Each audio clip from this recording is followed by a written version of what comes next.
Today is the first day of the tiny house build. We're moving in 1 week.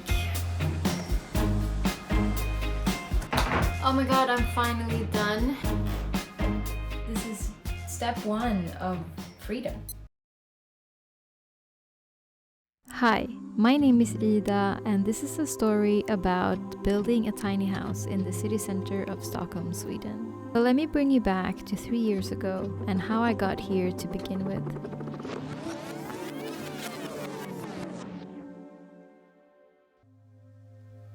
At the time, I was living in Palo Alto, California, together with my wife, Gia. We only had one income, and I was working around the clock. But I was really unhappy and confused, and that I had to keep up this rat race to earn money to afford the expensive lifestyle that we had created for ourselves. And I had no energy or motivation to do anything in life that was not related to work or building my career. Both me and my wife felt that something had to change. We started questioning the life that we had built, and we wanted to redesign our lifestyles. We wanted to have more freedom. We wanted to design a lifestyle where we could work from anywhere in the world, and we would not be tied down to one place.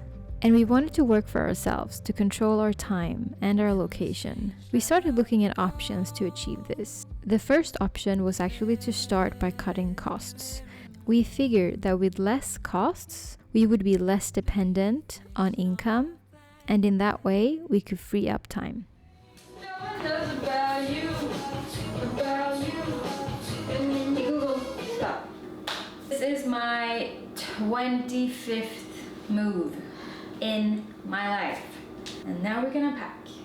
So we packed up our very expensive flat in California and we moved to a small town in Sweden to cut costs and also to get away from distractions. The next option was to start looking for alternative income sources and passive income. The goal was to be self-sufficient and be able to live and work anywhere. We felt that a big step to design this life was to have one base where we could always fall back on, but this base had to come at a low cost, so that whatever money we were earning besides this, we could use to travel and see other places of the world. That's when we started to look for home options. We first considered moving out to the forest in the north where I come from. We also considered buying a van and doing van life full-time. We even thought of buying these $1 houses in Italy on the countryside, but we figured that the renovation would be too expensive and too difficult to do with our current knowledge. So eventually we settled on a tiny studio apartment in Stockholm. It was central for a city lifestyle and close to an international airport for easy travels. So let's go back in time to a few months ago when we finally moved in and started renovating our tiny house. So this is the first step of our tiny living. We're moving in 1 week, and right now we're going through all our stuff, what to throw, what to keep, what to sell. And the challenge is to scale down everything we can so we can fit in our tiny house, because this is the beginning of tiny living. There's a lot of stuff.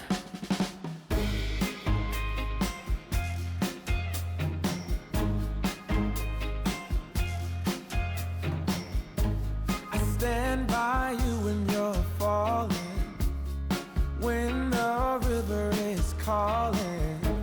I said I love you forever. We can make. Okay, that was the last thing. Now we are gonna close up this car and go to a new place.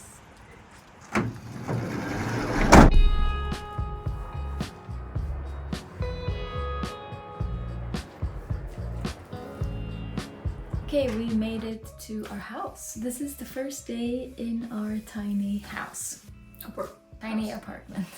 So we have managed to pack everything into the house. It really felt like it was a never-ending story. We had so much stuff, even though we got rid of so much stuff. But finally, everything is in here that we need, and then we have some stuff in the basement. But yeah, so today is the first day of the tiny house build. Yesterday we had some guys here who built this thing for us, which is our bed. Today on the schedule is to paint it or fix it up. You're gonna unpack some of the stuff and just try to like make this livable, because basically from today we live here. But right now it is a mess in here and there's no place to sleep. So I need to fix this like now. The house is a tiny studio on the first floor on the island called Södermalm, south of Stockholm. It's a really nice location with lots of restaurants, cafes, trendy secondhand and vintage shops. There's nice parks and greenery near where we live. Really everything we could have wanted for a central location like this. So why did we choose a tiny house? You realize you don't really need a lot of stuff, of space, just to live. Yeah, honestly what we're looking for is freedom. We bought a house to be able to leave. It's kind of strange, right? Like we bought something to be free and not be stuck in one place. So instead of like spending, like maxing out our savings, taking a huge loan, getting like huge monthly costs if you were to buy like a big house, we just felt like, why don't we instead just buy the smallest thing we could possibly live Or in? the smallest but still livable and in a good area in the city. Yeah, and then we can have this as our base, safe space to always be able to come back to. This is step one of freedom. And also stuff. Like when you have a small space, you have to get rid of stuff. You can't accumulate too much. Do I really need 10 pair of shoes? It's a feeling of like lightness and freedom to not be surrounded about stuff. Have more space for creative stuff. Yeah, free. Be free. That's the plan. But one of the absolute first thing that we had to do before moving in was to build a loft bed to create more space in the living area, to be able to both work here, have a small living room, have a dining area, a place to do yoga, a place to host guests. We really wanted to optimize every single centimeter of this space. We are probably going to expand the kitchen at a later stage, but everything works perfectly fine right now. Oh my god, I'm finally done with the loft. Well, I'm not done, but I'm done with the first layer. And I thought that the groundwork would take 1 hour. It took me literally the whole day just to do the groundwork, and now I have painted the first layer, have to wait 8 hours, and then the second layer, and then I'm done. Yeah, reminder to self, everything with construction, or like everything with renovation or housework, takes so much longer than planned. So the ceiling and the walls were newly painted in white, and the wooden floor had been newly oiled, so they were really fresh. Both the bathroom and the kitchen are newly renovated and don't need any immediate fixing. Okay, welcome to IKEA Chaos. We just got a delivery today with our full kind of office wardrobe build that we're gonna do, and our sofa for our little den that we're building here. The coming 3 days will be like full on build mayhem in this little tiny house, but I'm also excited. Like it's gonna be fun to build. I'm really excited, and I'm gonna show you also what the plan is for the big wall here and the wardrobe and the storage. But the first thing we need to do is to build the sofa. So let's build a sofa.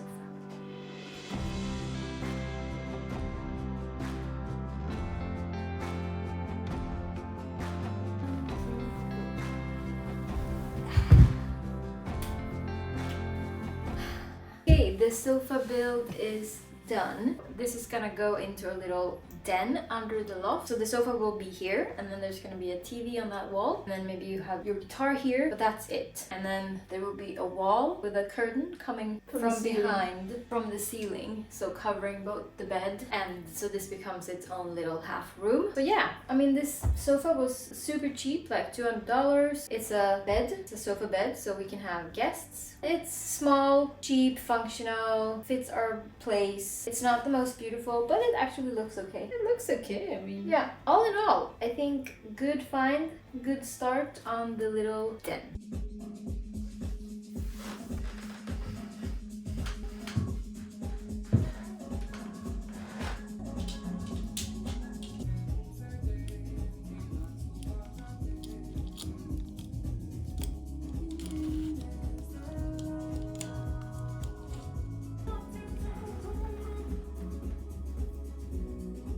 We are finally getting to the nice stuff of a renovation. So like putting up the curtains, putting up some lamps, putting in some decorations, and you know, just getting into that cozy vibe, and it starts to feel like a home. So anyway, I don't know, I don't love this idea of the having the curtain here, but when you sit in the sofa and you're watching the TV, which will be here, then you're looking straight into the hallway.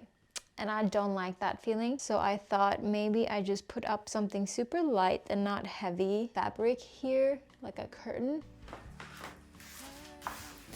So I got this idea. The den here is quite dark, as you can see, because of the loft, and we have put up the curtain now, so it blocks out the light because we want dark up in the bedroom, or the bed up there. But then I wanted something to light up this little den here, and then I remember that I have this Christmas tree lights, so I got this idea to maybe try to get that up in the kind of under the loft. So could try that now. Let's see how it looks. So I want to put it up in the corner and like make it look like it blends into the wall or the bed. So I'm just putting up with tape now to see if I like it, or if it feels too tacky. Maybe I don't want to use it, but let's see. Thought I was lacking,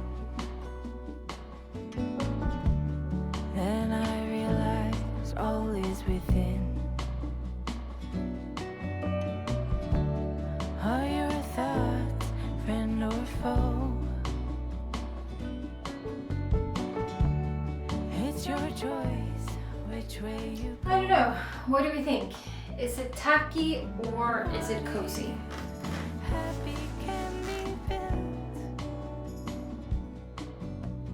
Tuning. This is just the first story of a series where I will share more about the renovation process of this tiny house. We are going to do a lot of things to really maximize the space in this place. I have a lot of cool designer things that I want to make, a lot of DIY things I want to create, and I'm going to share everything here on my channel. After living here for a couple of months, we feel like we really have a good path to achieve our dream lifestyle, but we're absolutely not there yet. We're closer to it than we were 3 years ago, and it's really exciting to go through this journey. So stay tuned for more tiny house renovations, more home design videos, and I would really appreciate if you like this video, give it a thumbs up and subscribe to my channel. And I will see you all very, very soon and share more about this journey. Thank you so much for watching this video. Can't change.